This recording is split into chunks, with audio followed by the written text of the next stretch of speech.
ഉപ്പുണ്ടോ? അപ്പോൾ എന്തിട്ട് എരിവുണ്ടല്ലോ. എരിവ് മീൻ പിടിക്കും. ടെൻഷനാവണ്ട.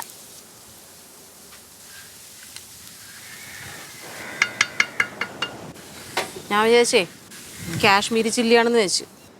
എരിവ് നോക്കിയപ്പോഴാണ് മനസ്സിലായത് കാശ്മീരി അല്ല, സാധാ ചില്ലിയാണ്. നല്ല എരിവുണ്ട്. ചോറിൻ്റെ കൂടെ കഴിക്കുമ്പോൾ ശരിയാവും.